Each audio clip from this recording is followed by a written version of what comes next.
News 18 ಡಿಜಿಟಲ್ಗೆ ಸ್ವಾಗತ. ನಾನು ಸತೀಶ್ ಕನಕಪುರ. ಸದ್ಯ ಎಲೆಕ್ಷನ್ನ ಭರಾಟೆಯ ನಡುವೆಯೂ ಕೂಡ ಕನ್ನಡಿಗರ ಮನಸ್ಸಲ್ಲಿ ತುಂಬ ಕಾಡ್ತಿರುವಂತಹ ವಿಚಾರ ಅಂದರೆ IPL ಅನ್ಬೋದು. ಅದರಲ್ಲೂ 22ನೇ ತಾರೀಕು ಚೆನ್ನೈ ಸೂಪರ್ ಕಿಂಗ್ಸ್ ಹಾಗೂ ಬೆಂಗಳೂರು RCBಯ ನಡುವೆ ಒಂದು ಹೈ ವೋಲ್ಟೇಜ್ ಕದನ ಅಂತಲೇ ಹೇಳ್ಬೋದು. ಈ ಒಂದು ಮ್ಯಾಚ್ಗಾಗಿ ಎಂಟೈರ್ ಕರ್ನಾಟಕ ಒಂದು ಕಾತರದಿಂದ ಕಾಯ್ತಿದ್ದಾರೆ. ಇದರ ನಡುವೆ RCBಯ ಅಭಿಮಾನಿಗಳಿಗೆ ಯೋಗರಾಜ್ ಭಟ್ರು ಮತ್ತು ಧ್ರುವ ಸರ್ಜಾ ಅವರ ಕಡೆಯಿಂದ ಒಂದು ಭರ್ಜರಿಯಾದಂತಹ ಒಂದು ಸಿಹಿ ಸುದ್ದಿ ಸಿಕ್ಕಿದೆ ಅಂತಲೇ ಹೇಳ್ಬೋದು. ಯೋಗರಾಜ್ ಭಟ್ರಿಗೂ ಧ್ರುವ ಸರ್ಜಾ ಇವ್ರಿಗೂ IPLಗೂ RCBಗೂ ಏನು ಸಂಬಂಧ ಅಲ್ಲೇ ಇರೋದು ಅಂತ ಏನಂತ ಅಂದರೆ, ವುಮೆನ್ಸ್ IPL ಗೆದ್ದ ಸಂದರ್ಭದಲ್ಲಿ ಯೋಗರಾಜ್ ಭಟ್ರು ನಮ್ಮ ಹೆಣ್ಣು ಮಕ್ಕಳಿಗಾಗಿ ಒಂದು ವಿಶೇಷವಾದಂತಹ RCBಯ ಹಾಡನ್ನು ಬಿಟ್ಟಿದ್ದರು. ಜಿಂಗಲೆ ಜಿಂಗಲೆ ಜಿಂಗಲೆ RCBಗೆ ಜೈ ಅನ್ನುವಂಥ ಒಂದು ಜಬರ್ದಸ್ತ್ ಆದಂಥ ಒಂದು ಹಾಡನ್ನು ಬಿಟ್ಟಿದ್ದರು.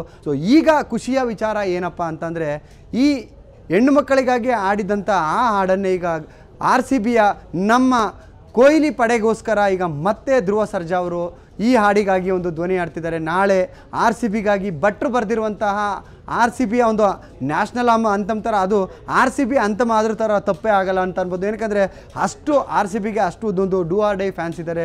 ಈಗ ಯೋಗರಾಜ್ ಭಟ್ಟರ ಬರವಣಿಗೆಗೆ ಧ್ರುವ ಸರ್ಜಾ ಅವರ ಆ ವಾಯ್ಸ್ ಸೇರ್ತಾ ಇರೋದ್ರಿಂದ ಒಂದು ಅದ್ಭುತವಾದಂಥ ಒಂದು ಕ್ರೇಜ್ ಕ್ರಿಯೇಟ್ ಆಗೋದ್ರಲ್ಲಿ ಯಾವುದೇ ಡೌಟ್ ಇಲ್ಲ ಅನ್ಬೋದು.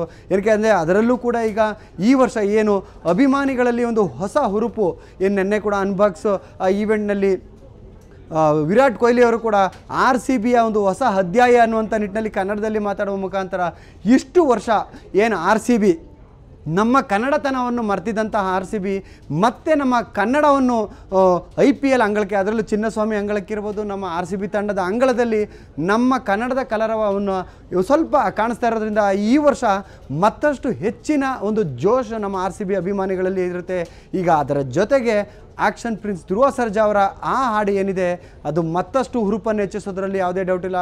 ಈಗ ನಾಳೆ ಮಾರ್ಚ್ 21ನೇ ತಾರೀಕು ಯೋಗರಾಜ್ ಭಟ್ರು ಬರೆದಿರುವಂಥ ಆ ಹಾಡನ್ನ ಧ್ರುವ ಸರ್ಜಾ ಅವರು ಆಡ್ತಾರೆ. ಅದಾದ ನಂತರ ಮಾರ್ಚ್ 22ಕ್ಕೆ ಮ್ಯಾಚ್ ಇದೆ. ಆ ಮ್ಯಾಚ್ಗೂ ಮುನ್ನವೇ ಈ ಹಾಡನ್ನು ಒಂದು ಲಾಂಚ್ ಮಾಡೋದಕ್ಕೆ ಎಲ್ಲ ಸಿದ್ಧತೆಗಳು ಕೂಡ ಆಗಿರುವಂಥದ್ದು. ನಿನ್ನೆ ಕೂಡ RCBಯ ಹೊಸ ಜೆರ್ಸಿಯಲ್ಲಿ ಅಶ್ವಿನಿ ಪುನೀತ್ ರಾಜ್ಕುಮಾರ್ ಅವರು ಕೂಡ ಭಾಗಿಯಾಗಿ ಒಂದು ದೊಡ್ಡ ಮಟ್ಟದ ಒಂದು ಸೌಂಡ್ ಆಗಿರುವಂಥದ್ದು. ಅದರ ಜೊತೆಗೆ ಏನು ಬೆಂಗಳೂರು ಹೋಗಿ ಬೆಂಗಳೂರು ಆಗಿತ್ತು, ಅದಕ್ಕೆ ಒಂದಷ್ಟು ನಮ್ಮ ಸ್ಯಾಂಡಲ್ವುಡ್ನ ಸ್ಟಾರ್ಸ್ಗಳೆಲ್ಲ ಒಂದು ಸಾಥ್ ಕೊಟ್ಟಿದ್ದರು. ರಿಷಬ್ ಶೆಟ್ಟಿ ಇರ್ಬೋದು, ಶಿವರಾಜ್ ಕುಮಾರ್ ಅವರು, ಕಿಚ್ಚ ಸುದೀಪ್ ಅವರು, ಅಶ್ವಿನಿ ಪುನೀತ್ ರಾಜ್ಕುಮಾರ್, ಹೀಗೆ ಎಲ್ಲ ಸ್ಟಾರ್ಗಳು ಕೂಡ ಅದಕ್ಕೆ ಒಂದು ಸಾಥ್ ಕೊಟ್ಟಿದ್ದರು. ಈಗ ಅವರ ಎಲ್ಲರ ಜೊತೆಗೆ ಈಗ ಧ್ರುವ ಸರ್ಜಾ ಅವರು ಕೂಡ ಕೈ ಜೋಡಿಸಿರುವಂಥದ್ದು ನಿಜವಾಗ್ಲೂ ಕೂಡ RCB ಪಾಳೆಯದಲ್ಲಿ ಒಂದು ಹೊಸ ಹುರುಪಿಗೆ, RCB ಅಭಿಮಾನಿಗಳ ಅಂಗಳದಲ್ಲಿ ಒಂದು ಹೊಸ ಜೋಶಿಗೆ ಕಾರಣ ಆಗೋದ್ರಲ್ಲಿ ಯಾವುದೇ ಡೌಟ್ ಇಲ್ಲ.